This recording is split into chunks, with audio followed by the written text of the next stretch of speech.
चलो, पोर्टफोलियो दो दो जगह पे है, देखो दो दो यूनिट पे है, मतलब कंफर्म एक शॉर्ट क्वेश्चन है, कंफर्म शॉर्ट है, लॉन्ग में भी आने के चांसेस है, बस कुरुक्षेत्र बच्चों के, ना कि एएनयू एंड वाईवीयू बच्चों के, ठीक है। सो पोर्टफोलियो होता क्या है पहले देखो। ए portfolio is a purposeful collection of students work, अच्छे से समझो।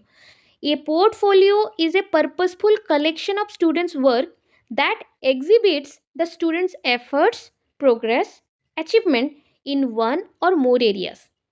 That means एक पोर्टफोलियो रिकॉर्ड जैसा है, जैसे हम रिकॉर्ड बना के रखते हैं या डायरी लिखते हैं, तो वैसा ही कुछ चीज़ है, ठीक है। माइक ऑफ करिए प्लीज़, रिकॉर्ड हो रहा है, रिकॉर्डिंग चल रहा है, माइक ऑफ करिए, ओके। तो एक पोर्टफोलियो क्या है, purposeful collection of students work और स्टूडेंट्स डाटा होता है। मतलब मैंने ना आपको एक काम करने दिया, ठीक है, कोई काम बोला कि चलो ये टॉपिक्स में ना नोट्स बना लो तो प्लीज़, और यहाँ से कलेक्ट करना, 2-4 बुक्स का नाम बोल दी, यहाँ से कलेक्ट करना और लिखना, ठीक है। आपने क्या किया, अच्छे से उसको पढ़ा लिखा, और उसमें मुझे स्टार्टिंग पेज में दिखाया मैम ऐसे लिखे, और इस टाइप का लिखना शुरू किया है मैंने, फिर मिडिल में दिखाया, तो मैंने आपका प्रोग्रेस रिकॉर्ड किया कि अच्छा ये बच्चा अकेला काम कर रहा है और उसका प्रोग्रेस ऐसा चल रहा है, और एवरी डे वो कुछ कुछ काम कर रहा है, तो प्रोग्रेस ऐसा है, और जिस दिन कंप्लीट हो गया उसके बेसिस पे आपको अचीवमेंट भी चेक कर लिया गया। तो आपका एफर्ट्स, आपका प्रोग्रेस और आपका अचीवमेंट चेक करने के लिए एवरी डे का इंफॉर्मेशन अगर स्टोर किया जाए, आपके काम का इंफॉर्मेशन कि आपने उस काम को कितना कंप्लीट किया है, इसको बोलते हैं पोर्टफोलियो, ठीक है। सपोज मेरे पास 10 ट्यूशन बच्चे आए हैं, मैं पढ़ा रही हूँ, तो एवरीडे ना मैं उनका नाम लिख के रिपोर्ट लिखती हूँ कि ये बच्चा इसमें वीक है, इसमें स्ट्रांग है, और जैसे उनका प्रोग्रेस जानूँ, ये मैथ्स सब्जेक्ट में वीक है, इसमें स्ट्रांग है, मैथ्स के इस पोर्शन में वो बहुत ही स्ट्रांग है, उनका एफर्ट्स, उनका होम टास्क करने का, कंप्लीशन करने का प्रोसेस, अचीवमेंट, इसे चेक करने को पोर्टफोलियो कहते हैं। क्या होता है, डेफिनेशन है अकॉर्डिंग टू जार्डिन, एक पर्सन का नाम बोला, अकॉर्डिंग टू जार्डिन 1996, ठीक है। Portfolios are a collection of students work that allows assessment by providing evidence of efforts and accomplishment in relation to specific instructional goals. तो portfolio क्या है, portfolios are a collection of students work, collection of students work. ए ने first day पे इतना काम किया, ए ने सेकंड डे पे 10% काम किया, ये परसेंटेज में चल रहा है, ए ने थर्ड डे पे 20% काम किया, पूरा हम एवरी डे आपके प्रोग्रेस को नोट कर रहे हैं एविडेंस के साथ। जैसे बाद में भी यही एविडेंस आपके पेरेंट्स को बताने के लिए, आपके रिकॉर्ड लिखने के लिए और आपके रिजल्ट कार्ड बनाने के लिए हेल्पफुल हो, या आपके प्रोग्रेस बताने के लिए हेल्पफुल हो, ताकि आप एक गोल तक पहुंच सको, एक डेफिनेट गोल तक पहुंच सको या लक्ष्य तक पहुंच सको, इसको बोलते हैं आपका पोर्टफोलियो, ठीक है। आपको कंफ्यूजन कहाँ पे लगेगा, जब मैं आपको ना progress card, anecdotal record and portfolio पढ़ाऊँ, तीनों का काम ऑलमोस्ट सेम है, थोड़ा थोड़ा सा डिफरेंस आएगा, 10% का डिफरेंट है, 90% सेम, ठीक है। तो यहाँ पे समझा, आपका जो एफर्ट्स है, एवरीडे का रिकॉर्ड, एवरीडे का एविडेंस के साथ प्रूफ, एंड आपके ऑब्जर्वेशन, आपके अचीवमेंट, सब कुछ को हमने एक जगह स्टोर किया, इसी को बोलते हैं पोर्टफोलियो, ठीक है। मीनिंग देख लो, इसका मीनिंग क्या है। Portfolio assessment, portfolio assessment is an assessment form, ये एक असेसमेंट फॉर्म है that children do together with their teacher. समझो, ये लाइन से ही आपको डिफरेंस पता चलेगा। बच्चे, स्टूडेंट्स टीचर के साथ मिलके काम करते हैं, मतलब टीचर से गाइडेंस लेके वो खुद से काम करेंगे, और टीचर एवरीडे उनको चेक करेंगे वो सही काम कर रहे हैं कि नहीं, और वो कितना प्रोग्रेस कर रहे हैं, ठीक है। And is an alternative to the classic classroom test. आज का क्लासरूम टेस्ट को बंद करके पोर्टफोलियो रिपोर्ट दिया जाता है। क्लासरूम टेस्ट में पहले क्या होता था, 10 मार्क का टेस्ट कर लो, खत्म हो गया, बट बच्चे एक्सप्लोर कुछ नहीं कर रहे हैं, खुद से कुछ नया नहीं सीख रहे हैं, तो बच्चों को दो, खुद से तुम 10 लाइन लिखो, तो खुद से तुम कुछ एलैबोरेट करके बताओ, तो उस चीज़ को चेक करने के लिए टीचर्स को पोर्टफोलियो का यूज़ करना पड़ता है। इंपॉर्टेंट कीवर्ड्स देख लो, कीवर्ड्स हैं, एक है रिफ्लेक्शन, दूसरा है लर्निंग ऑब्जेक्टिव्स, एक है रिफ्लेक्शन, दूसरा है लर्निंग ऑब्जेक्टिव्स, ठीक है। रिफ्लेक्शन क्या है, bye reflection on their own work. देखो रिफ्लेक्शन क्या है, रिफ्लेक्शन मतलब मिरर इमेज मान लो, आप मिरर में खुद को देख रहे हैं तो मिरर में आपका रिफ्लेक्शन है ना, तो मैं जो काम कर रही हूँ तो उसी काम के ऊपर होगा। तो by reflection on their own work student begin to identify the self assessment of their own work. ठीक है, तो बाय रिफ्लेक्शन मतलब बच्चों को दिखाया जा रहा है तुम्हारा प्रोग्रेस देख रहे हो, तुम पहले ऐसे थे अब ऐसे हो, तुम्हारा काम ऐसा चल रहा है, तो इस प्रोग्रेस के अकॉर्डिंग सेल्फ असेसमेंट कैसा होगा। तो student begin to identify the self assessment of their own task. बच्चे खुद का प्रोग्रेस जान पाते हैं। एवरी डे टीचर जज करके उनको फीडबैक देते हैं, उनका प्रोग्रेस बताते हैं, ताकि बच्चा आज जितना परफॉर्म करे कल उससे बेटर करे। तो that is called reflection. Learning objective क्या है? Each portfolio entry needs to be assessed with reference to its specific learning objectives and goal. देखो, पोर्टफोलियो ना डिफरेंट चीज़ों पे होता है। पोर्टफोलियो आपके स्पोर्ट्स में हो सकते हैं, पोर्टफोलियो आपके वर्क में हो सकते हैं, कुकिंग में हो सकते हैं, सिंगिंग में हो सकते हैं। पोर्टफोलियो रिपोर्ट्स बनाए जाते हैं बड़े बड़े स्कूल्स में। छोटे मोटे स्कूल्स वाले पोर्टफोलियो यूज़ नहीं करते हैं, मतलब करना चाहिए सबको बट यूज़ बिल्कुल नहीं करते हैं। वो बस बोलते हैं record card record card record card, but actually वो पोर्टफोलियो होना चाहिए ताकि बच्चों का प्रोग्रेस जान सके। बट बच्चों के पीछे इतना मेहनत आज के टाइम पे कोई नहीं करता, तो उनके लर्निंग ऑब्जेक्टिव्स अधूरे रह जाते हैं। तो उसी लर्निंग ऑब्जेक्टिव्स को पूरे करने के लिए, जो स्पेसिफिक लर्निंग ऑब्जेक्टिव्स को पूरे करने के लिए हमें पोर्टफोलियो चाहिए रहता है। ठीक है, सो इतना कंप्लीट याद रखना है। मैंने यहाँ पे मेंशन कर दिया है कि 5 टारगेट्स हैं। ठीक है, देयर आर 5 टारगेट्स। पहला टारगेट क्या है? Disposition target. Second target is knowledge target. Third target is reasoning target, मतलब तर्क संबंधित टारगेट।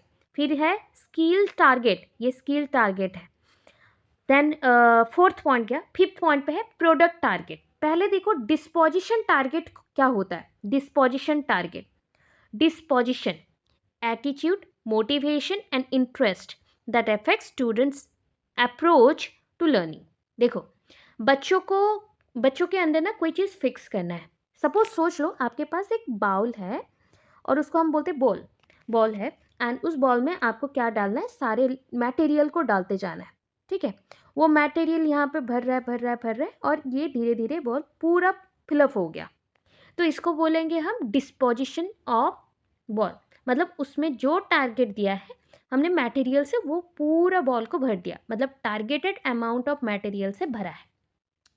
हम चाहते हैं बच्चों के परफॉर्मेंस में कुछ चेंजेस आए, तो attitude, motivation and interest that affects students approach to learning. देखो, जो भी बच्चों का एटीट्यूड है, मोटिवेशन है, इंटरेस्ट है, वो अफेक्ट करेगा बच्चों के लर्निंग को, स्टूडेंट्स के अप्रोच ऑफ लर्निंग जो होता है उसको, मतलब बच्चा कितने सीखेगा। अगर बच्चों के एटीट्यूड पॉजिटिव है तो बच्चों का लर्निंग कैपेसिटी भी बिल्ड होगा। बच्चों का मोटिवेशन अगर बहुत स्ट्रांग है, दैट मीन्स मोटिवेशन से भी वो स्टेट में क्वेश्चन रहता है। तो motivation is of 2 types again. There is ये point that motivation means stimuli and stimuli means external force. Stimuli का मतलब होता है कोई भी external force, in the form of thought आ सकता है, in the form of work आ सकता है, in the form of action हो सकता है, कुछ भी, और वो आपको अटैक करेगा। अटैक किया और आपके अंदर गया तो आपके रिस्पॉन्सेस चेंज हो जाएंगे। तो मोटिवेशन अगर अंदर से खुद से ही आप सेल्फ मोटिवेटेड हो रहे हो कोई चीज़ को सोच के, तो उसको हम बोलते हैं जस्ट लाइक कि आप अंदर से खुद से मोटिवेटेड हो रहे। तो ये है motivation intrinsic type. Intrinsic type, अगर जो मोटिवेशन बाहर से हो रहा है, कोई पर्सन आपको खुद से मोटिवेट कर रहा है, तो एक्सट्रिंसिक टाइप, इसको एक्सट्रिंसिक टाइप बोलते हैं। इंट्रिंसिक, एक्सट्रिंसिक, 2 टाइप का हो गया। सो एटीट्यूड, मोटिवेशन और इंटरेस्ट, बच्चों का इंटरेस्ट उनको कोई चीज़ सीखने के लिए क्या करता है? अवेयर करता है, मतलब वो लर्निंग भी करेंगे। कोई बच्चा आज सोचो बिल्कुल नहीं पढ़ रहा है, कल बहुत पढ़ लिया, तो उसका ये अप्रोच है कि लर्न करेगा, उसका एक कैपेसिटी बिल्ड हो रहा है। ये डिस्पोजिशन टारगेट है। सेकंड टारगेट में आया नॉलेज टारगेट। नॉलेज टारगेट क्या है? नॉलेज मतलब ज्ञान। ज्ञान कैसे ले सकते हैं? फैक्चुअल इन्फॉर्मेशन, मतलब एक्चुअल जो फैक्ट है उसके अकॉर्डिंग। प्रोसीजियर नॉलेज, मतलब कोई काम कर रहे हो उसके लिए जो नियम रहेंगे, प्रोसीजियर रहेंगे, उसको सीखना। कंसेप्चुअल अंडरस्टैंडिंग, कोई पढ़ाई कर रहे हो, कोई चीज़ों को समझ रहे हो, कोई एक्टिविटी को समझ रहे हो, तो उसका कंसेप्ट को समझना सीखो, कंसेप्चुअल अंडरस्टैंडिंग। एंड और क्या है? Underpinning is discipline.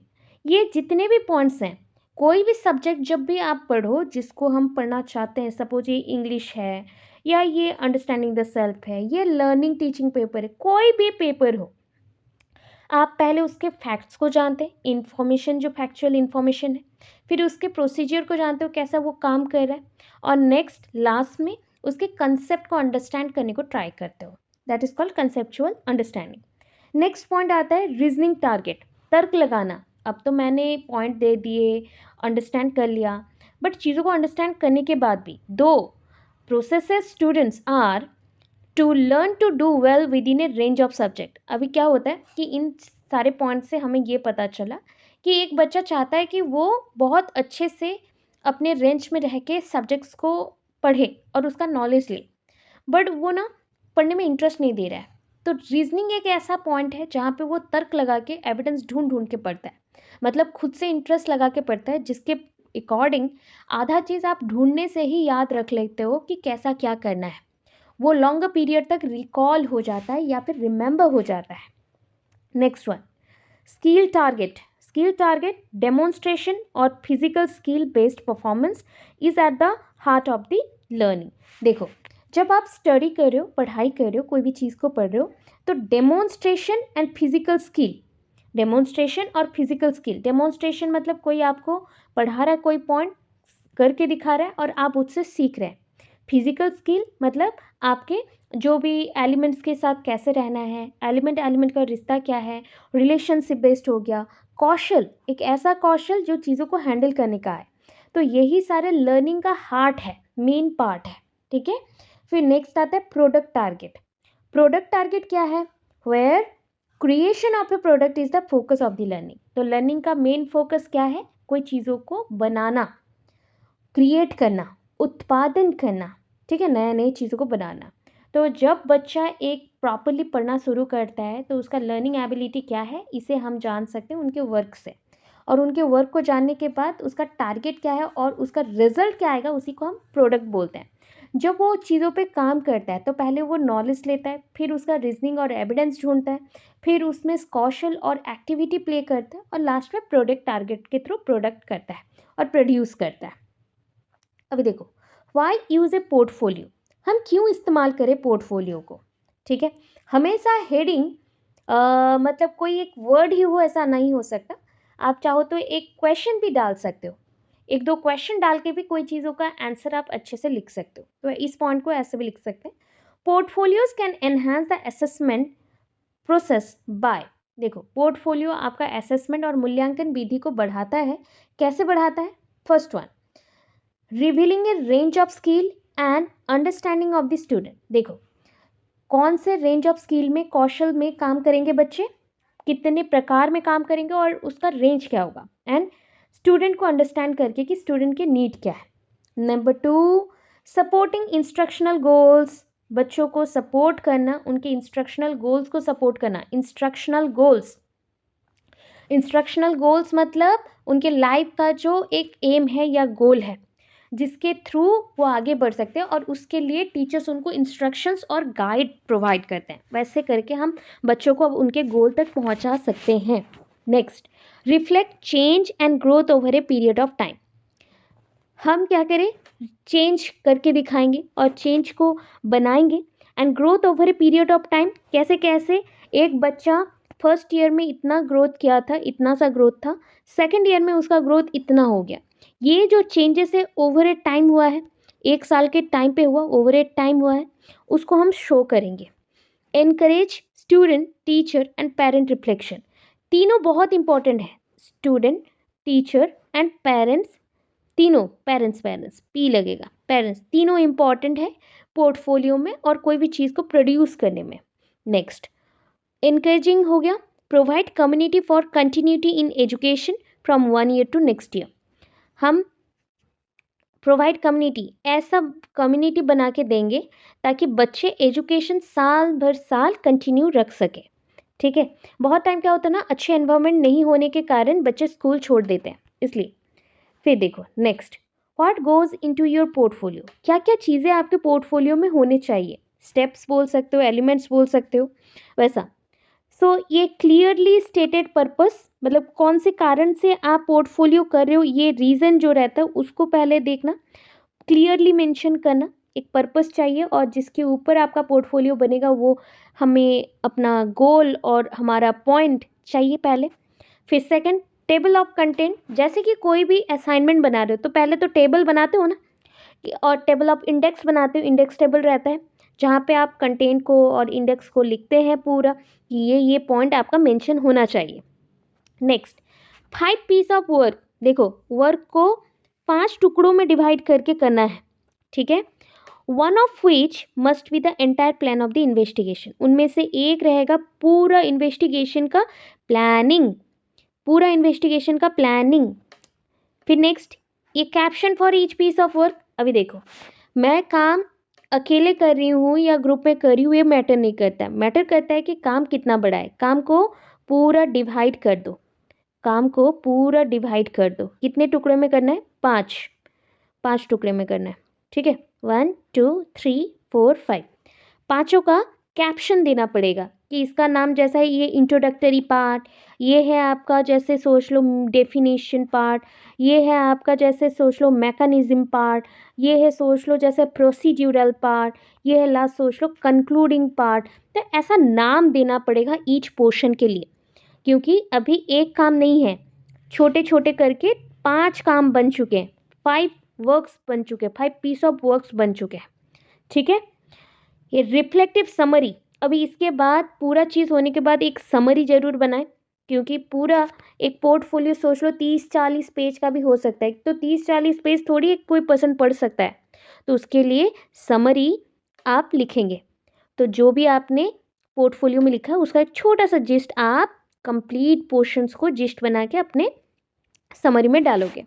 Try to show how developing portfolio help in plan designing the investigation, तो अभी दिखाओ कि कैसे आपका पोर्टफोलियो को हेल्प मिला डेवलपमेंट होने के लिए और डिजाइनिंग के लिए और इन्वेस्टिगेशन के लिए, ठीक है। अब नेक्स्ट है टाइप्स ऑफ पोर्टफोलियो, कितने टाइप्स का है portfolio.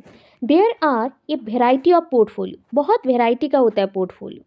It design to help assess either the process और the product of the learning, देखो हम लोग बोलते हैं ना learning is both product and process, process भी है प्रोडक्ट भी है। तो ये जो पोर्टफोलियो बनता है ये ऐसा बनेगा जो कि हेल्प करेगा आपको ये देखने के लिए कि लर्निंग एक प्रोसेस है या प्रोडक्ट है, ठीक है। अभी देखो यहाँ पे 4 टाइप का मैंने मेंशन किया है, 4 टाइप ऑफ पोर्टफोलियो मेंशन है। पहला है शोकेस पोर्टफोलियो, सेकंड है प्रोसेस पोर्टफोलियो, थर्ड है इवैल्यूएशन पोर्टफोलियो, लास्ट है ऑनलाइन और ई पोर्टफोलियो, ठीक है। शोकेस पोर्टफोलियो क्या होता है, showcase portfolio highlights the best products over a particular time period और कोर्स। शोकेस जो पोर्टफोलियो है ये बेस्ट प्रोडक्ट बनता है over a particular time period और कोर्स। देखो शोकेस पोर्टफोलियो कैसा है, जैसे पूरे साल ये प्रोग्राम चला उसमें एक बच्चे का क्या प्रोग्रेस हो रहा है उस टाइम के विद इन और कोर्स के विद इन शो करना। एग्जाम्पल जैसे इन ए बिजनेस क्लास, एक बिजनेस क्लास है, द एस्पिलेटर मतलब आपका जो जैसे सोच लो कोई हायर अथॉरिटी है एक सेंड किया है एस्पिलेटर्स ए मार्केटिंग प्रोजेक्ट और असाइनमेंट दैट डेमोन्स्ट्रेट, मतलब कहीं पे कोई पुलिस हो या कोई हायर जो भी है वो जो लेटर सेंड करते हैं और मार्केटिंग प्रोजेक्ट जो है और असाइनमेंट जिसको डेमोन्स्ट्रेट किया जा रहा है, तो शोकेस पोर्टफोलियो में वो सारे लेटर्स वो सारे प्रोजेक्ट और वो सारे डेमोन्स्ट्रेशन पॉइंट्स इम्पॉर्टेंट होते हैं, ठीक है, जहाँ पे हम पूरे टीम को उस रिपोर्ट के बारे में बताते हैं, ठीक है। मतलब शोकेस कर रहे हो, शो कर रहे हो, कोई चीज़ों को शो कर रहे हो, एक केस में बंद करके शो कर रहे हो, तो that is a showcase portfolio. Process portfolio क्या है ना, process portfolio bye contrast concentrate more on the journey of the learning, देखो ज़्यादा से ज़्यादा फोकस किस पे करता है, कॉन्सेंट्रेट करता है जर्नी ऑफ लर्निंग में rather than the final destination. देखो प्रोसेस बोल रहा है रिजल्ट क्या होगा पता नहीं है, बट इसका प्रोसेस अच्छा होना चाहिए। ये जो प्रोसेस में मैं मूव करी हूँ वो अच्छा होना चाहिए। रिजल्ट में भी खराब हो सकता है, डिस्ट्रॉय हो सकता है, बट इसका जो प्रोसेस होगा, जिस प्रोसेस से वो करके आ रहे हैं और जिस प्रोसेस के थ्रू कंसंट्रेट हो रहे जर्नी के ऊपर, तो वो प्रोसेस पोर्टफोलियो है। ठीक है, फाइनल डेस्टिनेशन पे फोकस नहीं करना है, जो मौका मिला है उस प्रोसेस पे फोकस करना है। अब देखो इवैल्यूएशन पोर्टफोलियो। सो इवैल्यूएशन पोर्टफोलियो, शोकेस पोर्टफोलियो हो गया, प्रोसेस पोर्टफोलियो हो गया, इवैल्यूएशन पोर्टफोलियो, ये सब स्टैंशियरी और सब्सटैंशियली इन देयर कंटेंट। मतलब ये नॉर्मली क्या होता है कि इवैल्यूएशन पोर्टफोलियो आपका कंटेंट के ऊपर ही निर्भर करता है। आपका कंटेंट अगर जैसे मेंशन्ड है उसी कंटेंट के आधार पे ये चलता है। जैसे कि कोई डॉक्यूमेंट का इवैल्यूएट करना, कोई टेस्ट का इवैल्यूएट करना, कोई ऑब्जर्वेशन रिकॉर्ड का इवैल्यूएट करना, कोई असाइनमेंट का इवैल्यूएट करना, और कोई भी मटेरियल जैसे कहीं पे यूज़ किया जा रहा है तो उसका इवैल्यूएट करना। तो these are called evaluation portfolio. ठीक है, नेक्स्ट ऑनलाइन पोर्टफोलियो। ये सबको पता है, ऑनलाइन जो अभी क्लास चल रहा है वेब बेस्ड, तो वो सारे भी हो सकते हैं। जैसे आप कोई प्रोजेक्ट काम कर रहे हो, ऑनलाइन में कर रहे हो, ठीक है, और जस्ट लाइक आप प्रोग्रामिंग वर्क सीख रहे हो, वेब बेस्ड कोई प्रोडक्ट आपने बनाया है, तो ऐसे टाइप के लर्निंग में ऑनलाइन ई पोर्टफोलियो होता है। जैसे कोई सेमिनार अटेंड किया तो सेमिनार के बाद आपको ऑनलाइन सर्टिफिकेशन मिलता है, तो वो सारे ऑनलाइन और ई पोर्टफोलियो बोले जाएंगे। ठीक है, क्लियर हो? जल्दी बताओ, यहाँ तक क्लियर है? देखो पोर्टफोलियो क्या करता है, एडवांटेज है, मतलब पॉजिटिविटी पॉइंट पे चलना है। पहला पॉइंट, allows the evaluators मतलब teachers to use the students each unique with its own characteristics, need and strength। देखो आपने अभी एक क्वेश्चन पूछा था ना, किसी बच्चे ने मुझे मैसेज किया था जो कमेंट बॉक्स में, कि मैम अगर इंडिविजुअली हम चेक करते हैं तो यहाँ पे हम एनुअली मतलब ग्रुपली कैसे आइडियाज़ को कलेक्ट करें। अगर सोचो कोई असाइनमेंट वर्क ग्रुप में दिया हुआ है तो भी हम पोर्टफोलियो कर सकते हैं उन दो बच्चों का 3 हफ्ते के लिए या 4 हफ्ते के लिए, और टाइम बाउंड करके हम पोर्टफोलियो बना सकते हैं। समझ गए? अदरवाइज वो जो आप बोलते हो ना, अच्छा मुझे बताओ, इंडिया में पूरा टीम खेल रहा है फिर भी इंडिविजुअल रेटिंग्स हैं कि नहीं, बताना। इंडिविजुअल रेटिंग्स हैं, सबके खेलने का स्टाइल अलग, सबका बॉलिंग का स्टाइल अलग, कीपिंग का स्टाइल अलग है, और सबका परफॉर्मेंस डिफरेंट है कि नहीं, बताओ। येस और नो साउंड में बताइए, बिकॉज मैं ऑफ की हूँ, सॉरी माइक ऑन है, बोलिए। सबका रेटिंग अलग होगा ना, राइट? तो अभी अगर सबका रेटिंग अलग है इसलिए मैन ऑफ द मैच बनते हैं, किसी को बेस्ट प्लेयर अवार्ड दिया जाता है, तो सबका डिफरेंट डिफरेंट होता है ना? तो उसके लिए जो मतलब उनका जो टीम मेंबर्स होते हैं, कोचेस होते हैं, वो ना रिकॉर्ड बनाते हैं, और उस रिकॉर्ड से हर एक पर्सन का इंडिविजुअली परफॉर्मेंस भी चेक किया जाता है, ताकि वो ग्रुप में रहते हुए भी उनके परफॉर्मेंस हम जज कर सकें। तो ये भी पॉसिबल है। सो जो भी एवेल्युएटर्स हैं, मतलब allows the evaluators to see the students unique, मतलब हर एक बच्चा यूनिक होता है उनके ओन कैरेक्टर में, नीड्स में, स्ट्रेंथ में। ठीक है, अभी देखो पोर्टफोलियो सर्व एज ए, जैसे कि हम बोल सकते हैं ना क्रॉस सेक्शन, इसको हम एक्चुअली क्रॉस सेक्शन बोलेंगे। Serves A cross section, CROSS, cross section lens for future analysis. देखो अगर कुछ काम से ही आप बच्चों को एनालाइज कर लो कि ये बच्चे फ्यूचर में ऐसे होंगे और आगे बढ़ के इतना डेवलपमेंट करेंगे, कैसे जानते हो? जब तक हम क्रॉस सेक्शन नहीं करते। कभी भी अगर कोई चीज़ों को ऊपर से देखना है तो ऊपर से कुछ अलग दिखता है, अंदर से कुछ अलग। जब अंदर से कोई चीज़ों को देखना पड़ता है उसको हम क्रॉस सेक्शन करते हैं। क्रॉस सेक्शन कैसा?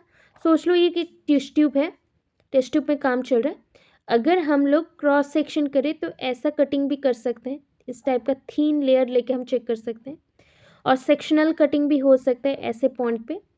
तो डिफरेंट टाइप ऑफ सेक्शंस होते हैं। तो ये क्रॉस सेक्शंस किया गया, क्रॉस सेक्शन लेंस फॉर ऐसा काम किया जाएगा, देखा जाएगा, ये लेंस जैसा काम करेगा जो कि फ्यूचर तक बता सके कि फ्यूचर में क्या होगा। Third point, it serve as a, मतलब portfolio serve as a concrete vehicle for communication among those involved। देखो, एक अच्छा एंड कॉन्क्रीट व्हीकल है जो रैपिडली चेंज नहीं होता है और इसको हम कम्युनिकेशन में भी यूज़ कर सकते हैं। मतलब ये कम्युनिकेशन नहीं, किसी के बारे में डिटेल इंफॉर्मेशन देना भी एक टाइप का कम्युनिकेशन है ताकि लोग इन्वॉल्व हो सके। तो ऐसे प्रोसेस में भी इम्पॉर्टेंट रहेगा। Number 4, promotes a shift in ownership and students can take an active role in examination। देखो, स्टूडेंट यहाँ पे एक दूसरे को जज कर सकते हैं, बच्चों को उनका ओनरशिप, सपोज सोचो कि आपका टास्क कंप्लीट हो गया तो आपने क्या किया, अपने टास्क का जो भी ड्रेसेस था किसी और को दे दिया, कस्टम्स को और को दे दिया, तो आपने ओनरशिप चेंज किया। मतलब आप और ओनर नहीं हैं, बट फिर भी आप खुद को जज कर सकते हैं। यहाँ पे covers a broad scope of knowledge and information, यहाँ पे बहुत बड़े बड़े नॉलेज एंड इंफॉर्मेशन स्टोर रहते हैं। ठीक है, नेक्स्ट, पोर्टफोलियो असेसमेंट, पीए का मतलब होता है portfolio assessment, offers the possibility of addressing shortcoming of traditional assessment. अगर मैं पुराने ट्रेडिशनल असेसमेंट को यूज़ करी, पुराना जो असेसमेंट प्रोसेस है उसको ट्रेडिशनल असेसमेंट प्रोसेस बोलते हैं, उसको यूज़ करती हूँ, तो उसको, उसमें जो भी प्रॉब्लम्स हैं, जो भी पॉसिबिलिटीज़ हैं प्रॉब्लम्स को फाइंड आउट करना, वो आपका पोर्टफोलियो असेसमेंट कर सकता है। प्रॉब्लम्स जो पुराने असेसमेंट में था उसे चेक करके नए असेसमेंट को जारी कर सकता है। डिसएडवांटेज क्या है? पहला disadvantage, may be seen as less reliable और फेयर। आप लोगों ने जैसा बोला कि मैम ये पूरे ग्रुप के लिए नहीं हो सकता, हाँ कभी कभी प्रॉब्लम हो सकता है कि ये पूरे ग्रुप के लिए ना हो, सो सबके लिए रिलायबल और यूजफुल हो, ये नहीं होगा। ठीक है, can be very time consuming, obvious बहुत टाइम कंज्यूमिंग प्रोसेस है। Next, number 3, having to develop your own individualised criteria. यहाँ पे बच्चों का अपना अपना क्राइटेरिया भी स्टार्ट हो जाता है पहले से ही, एंड कैन बी डिफ़िकल्ट और अनफेमिलियर एट फर्स्ट। तो सारा जितना भी वो इंडिविजुअलाइज क्राइटेरिया को चूज़ करती है, सारा उनको नए नए नए नए लगते हैं, बट जैसे जैसे आगे बढ़ते हैं, वर्क करते हैं, डेवलप करते हैं इंडिविजुअलिस्टिक जो क्राइटेरिया उनके ग्रोथ के लिए, तब ठीक होता है। तो ऐसे में देखा जाए तो एक प्रॉब्लम है। Like any other form of qualitative data, जैसे आपके अदर क्वालिटेटिव डाटा है, so any other form of qualitative data के जैसे portfolio assessment can be difficult to analyse और एग्रीगेट टू सो चेंज। देखो, पोर्टफोलियो असेसमेंट ऐसा है ना जो आपके माइंड को कभी भी चेंज कर सकता है, आपको एक टाइप का टीचिंग प्रोवाइड कर रहा है। पोर्टफोलियो बच्चों के लिए एक है evaluation rubric. Meaning of rubric क्या होता है, construction of rubric and uses of rubric, ये 3 पार्ट लिखना है। रूब्रिक क्या है, उसका मीनिंग, उसका कंस्ट्रक्शन कैसे प्रिपेयर होगा, and uses of rubric, uses of rubric. अब देखो, मीनिंग ऑफ रूब्रिक कहाँ तक गया, एक पेज का है। यूजेस ऑफ रूब्रिक, आप बोलोगे मैम यूजेस ऑफ रूब्रिक पहले दे दिया गया, हाँ आपको समझाने के लिए, क्योंकि कहाँ कहाँ यूज़ होता है। जब कभी ना किसी को समझा ना पाओ कि रूब्रिक कैसे यूज़ होता है, कहाँ पे यूज़ होता है, तो यूजेस पहले देने पड़ते हैं, जैसे उसकी इम्पोर्टेंस पहले देने पड़ते हैं। अदरवाइज इसको आप एंड में भी लिख सकते हो। इसके बाद हिस्ट्री ऑफ रूब्रिक्स हैं, कहाँ से स्टार्ट हुआ है, कैसे स्टार्ट हुआ, कौन से वर्ड्स है। Then steps of construction of rubrics, मतलब रूब्रिक्स को कैसे बनाओगे। Step 1, defining your goal. Step 2, choose a republic type. ठीक है, जैसे कौन से टाइप में पढ़ा रहे हो। स्टेप 3 यहाँ पे है, and step 4 and step 5। Step 6 में क्या लिखा गया, रिवाइज योर रूब्रिक। फिर बेनिफिट्स हैं, ठीक है, लिमिटेशंस हैं। ठीक है, इतना पोर्शंस है। चलो स्टार्ट करें,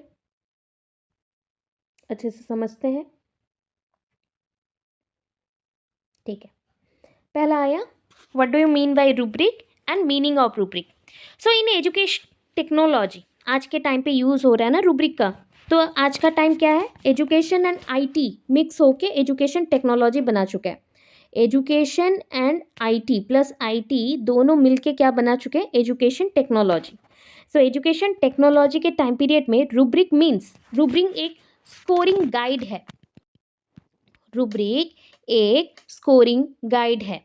rubric means scoring guide and used to evaluate the quality of students constructed responses. देखो हम यहाँ पे इवेलुएट कर रहे हैं बच्चों के रेस्पॉन्सेस की क्वालिटी को, कि किस टाइप का रिस्पॉन्स उन्होंने प्रोवाइड किया है।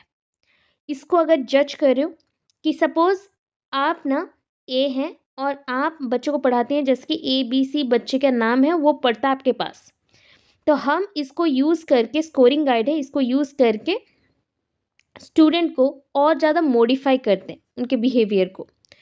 सो देखो यूजुअली रूब्रिक्स क्या करता है, नहीं, usually rubrics contain evaluative criteria, मूल्यांकन विधि मान लो है इसके बाद, इवैल्यूएटिंग क्राइटेरिया यहाँ पे है। क्वालिटी डेफिनेशन मतलब क्वालिटीज़ भी होना चाहिए फॉर दोज क्राइटेरिया।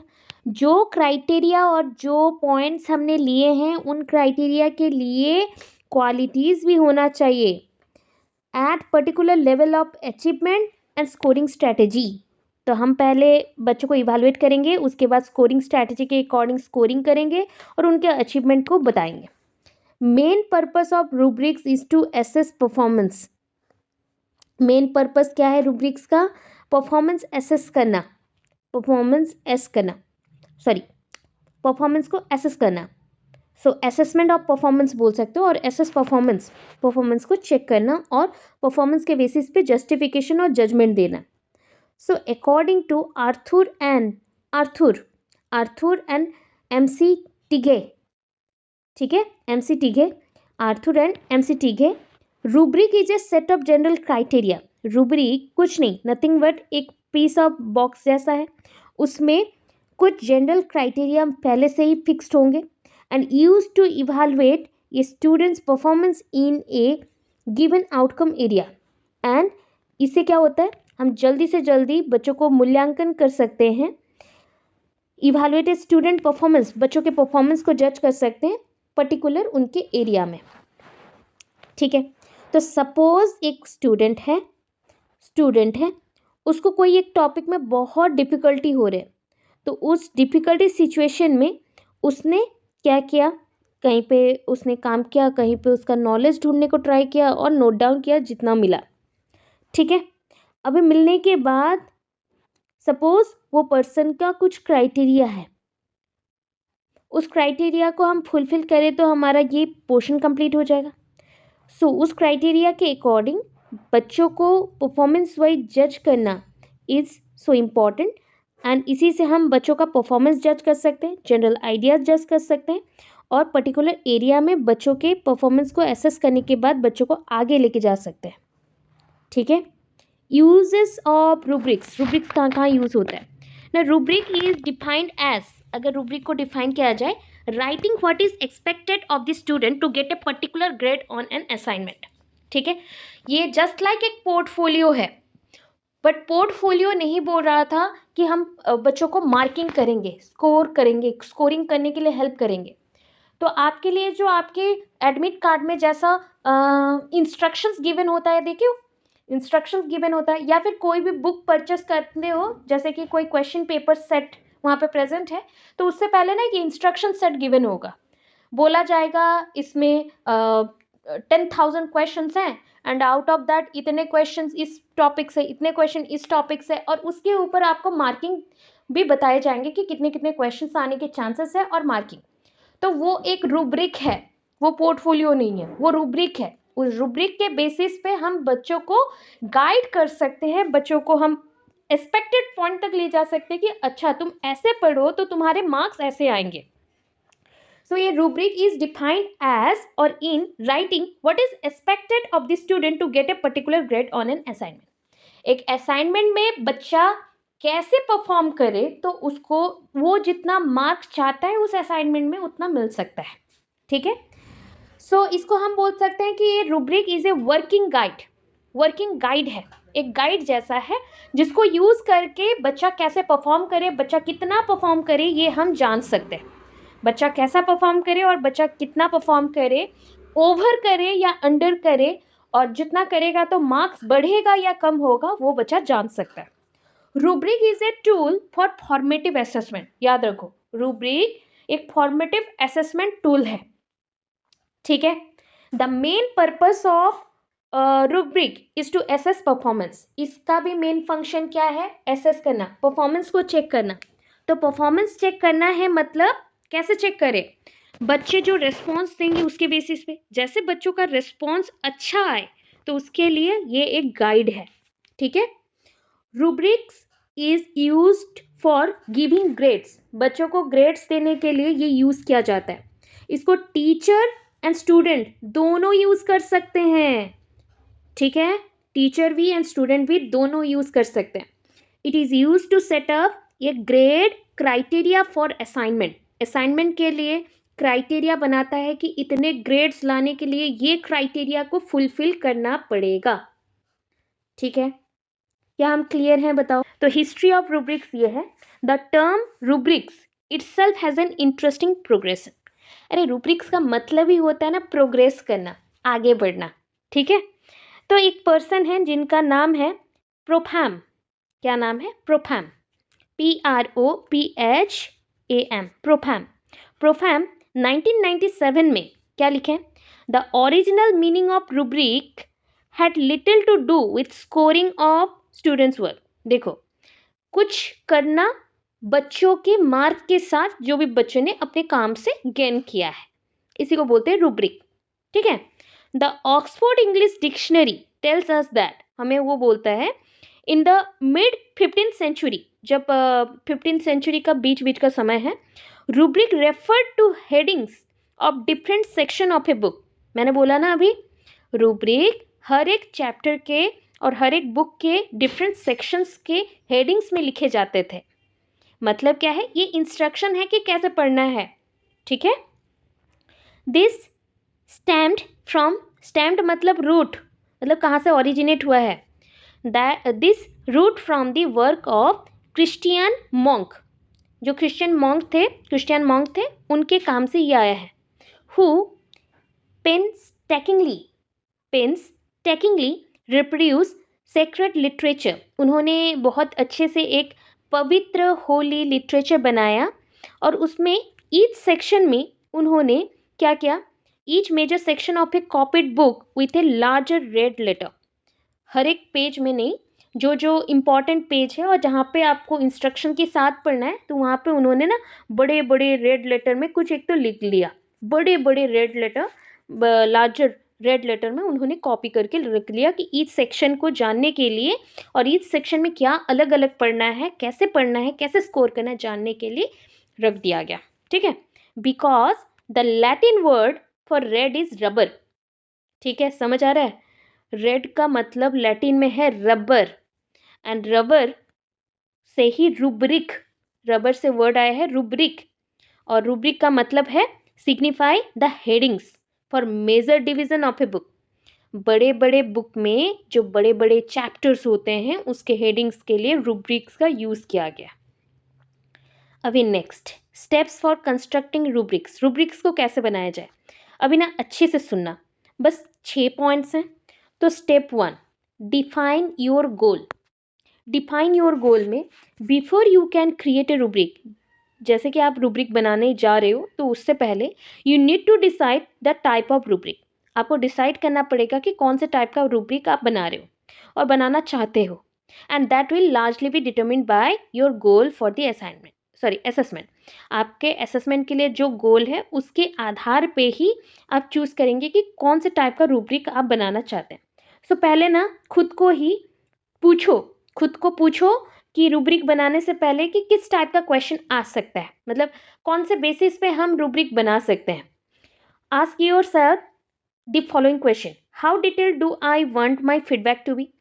मैं चाहता हूँ कि कितना अच्छा, और मैं क्या चाहता हूँ कि मेरा कितना अच्छा कोई चीज़ का फीडबैक मिले, कोई काम का जो फीडबैक होगा कितना अच्छा मिले. ठीक है, उसके ऊपर ही आपका रुब्रिक बनेगा. Next, how will I break down my expectation for this project. देखो, प्रोजेक्ट मेरा बहुत बड़ा एक प्रोजेक्ट काम कर रहा है, तो मैं बोलूँ कि एक ही दिन में इसको सॉल्व करके सब कुछ कर दो, इम्पॉसिबल. तो उसको छोटे छोटे पार्ट्स में डिवाइड किया जाता है, और छोटे छोटे पार्ट्स के ईच सेक्शन के ऊपर आप लिखोगे क्या? वही रुब्रिक लिखोगे कि क्या क्या इंस्ट्रक्शन के साथ नेक्स्ट में जाना है ना. Next question, are all of the task equally important. क्या सारे टास्क इक्वली इंपॉर्टेंट है या नहीं। सो क्विकली बाद में जानने के लिए रूब्रिक बनाए गए थे कि कौन सा टास्क इंपॉर्टेंट है, कौन सा टास्क नहीं।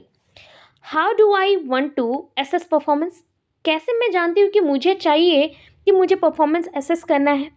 Next, what standard must the student hit in order to achieve acceptable और एक्सेप्शनल परफॉर्मेंस। तो कौन सा स्टैंडर्ड है जो स्टूडेंट हिट करता है जब कोई चीज़ को एक्सेप्ट करना चाहता है और अचीव करके एक्सेप्ट करना चाहता है, और एक्सेप्शनल बहुत ही हटके परफॉर्मेंस देता है।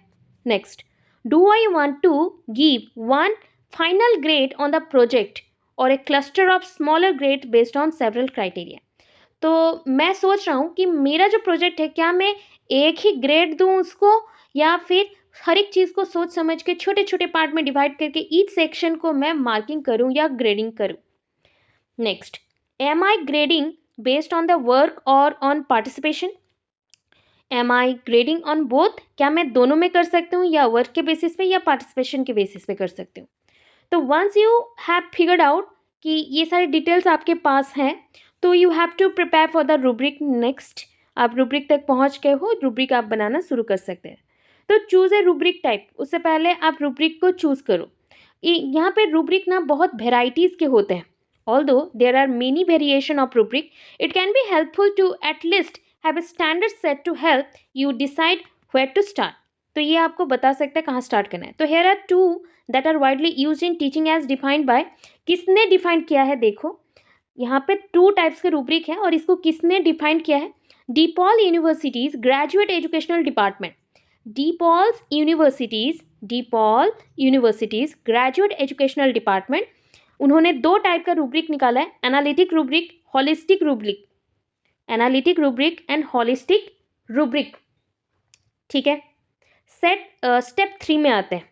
अभी देखो, मैंने पहले पेज में ये पढ़ा कि हम कौन से रूब्रिक के लिए काम करेंगे। सेकंड में हमने ये पढ़ा कि रूब्रिक बनाने से पहले तो चूज़ कर लो कि रूब्रिक के लिए कितने पॉइंट्स को लेते हुए रूब्रिक के टाइप्स क्या होंगे। स्टेप 3 में आया, हम क्राइटेरिया डिसाइड करेंगे कि कौन से क्राइटेरिया के बेसिस पे हम रूब्रिक को बना के जज कर सकते हैं और वर्क कर सकते हैं। तो this is where the learning objectives for your unit और course came into play. आप अपने यूनिट के लिए रूब्रिक लगा रहे हो, तो उस यूनिट में मुझे क्या क्या पढ़ना है, कितना पढ़ना है, वो मैं फिक्स करूँगी। फिर here we will need a brainstorm, a list of knowledge. Brainstorm मतलब बहुत सारे आइडियाज़। सो हम लिस्ट ऑफ नॉलेज निकालेंगे, प्रोजेक्ट में उसको डालेंगे, काम करेंगे, आगे बढ़ेंगे।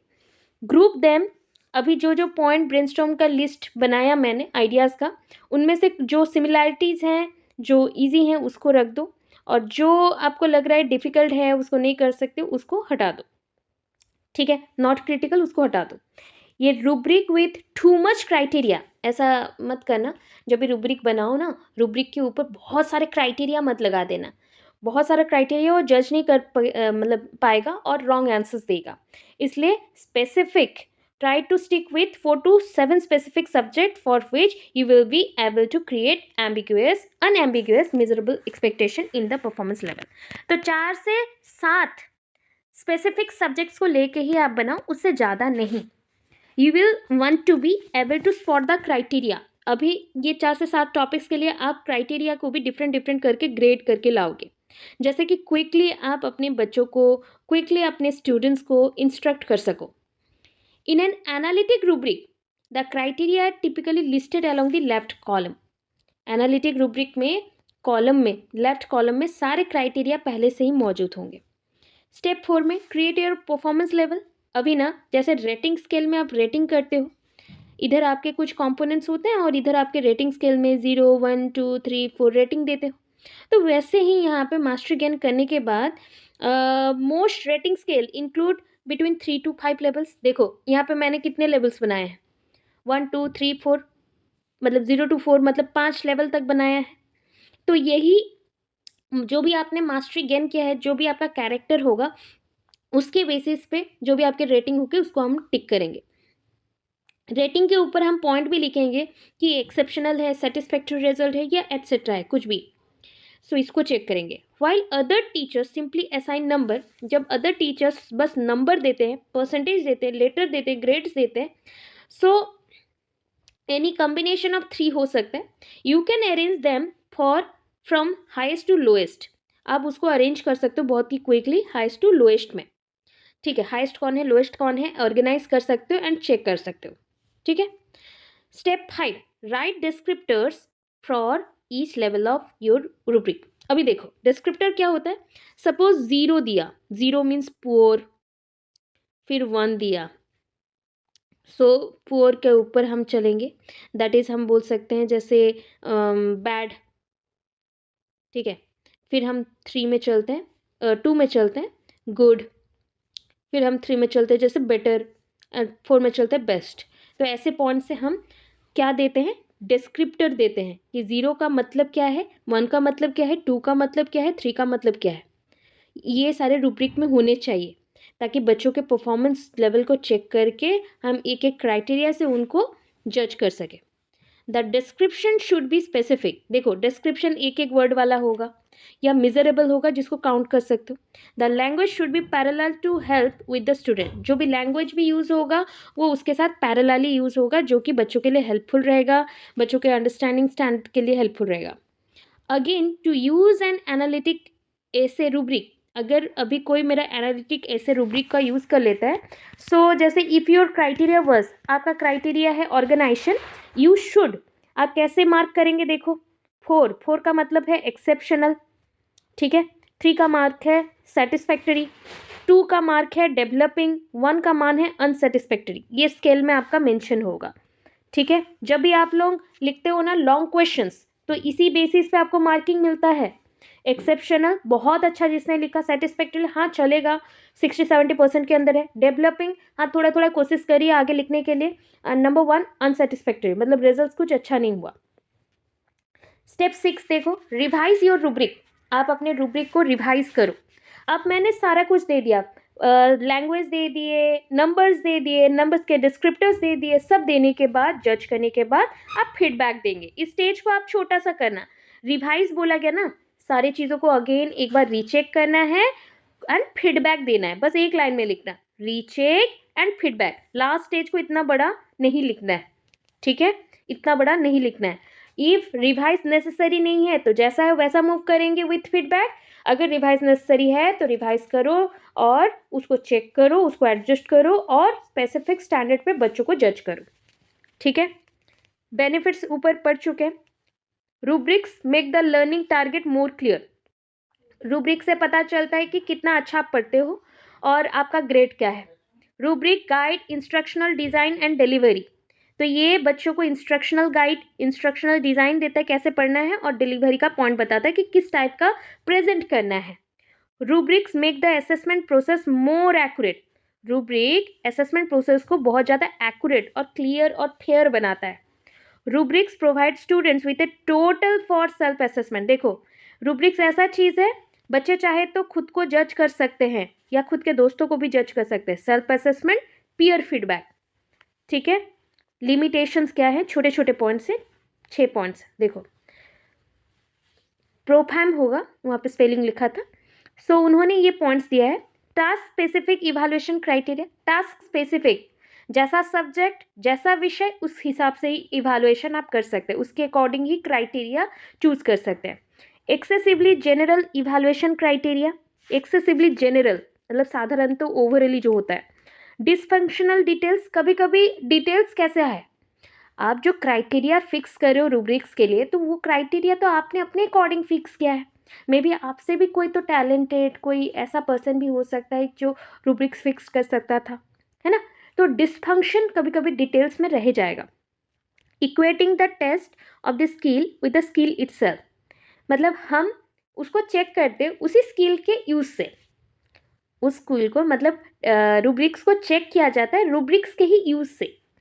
ठीक है, नेक्स्ट लास्ट वन, रेस्ट्रिक्ट करना students problem solving, decision making and creativity. बच्चों को हम रेस्ट्रिक्ट कर देते हैं. बच्चे ना अपने जोन से निकल नहीं सकते क्योंकि उनको हम बोल देते हैं कि तुमको अगर 90% चाहिए तो ऐसे पढ़ो, तुमको अगर 100% चाहिए तो ऐसे पढ़ो. मतलब उनको रोक लिया जाता है, बांध दिया जाता है कि वो ना ही प्रॉब्लम सॉल्विंग कर सकते, ना ही डिसीजन मेकिंग, ना ही क्रिएटिविटी. बट ओवरऑल देखा जाए तो मैक्सिमम बच्चों के लिए बहुत बेनिफिशियल है, इसलिए रूब्रिक्स अच्छा है बोल सकते हैं. ठीक है.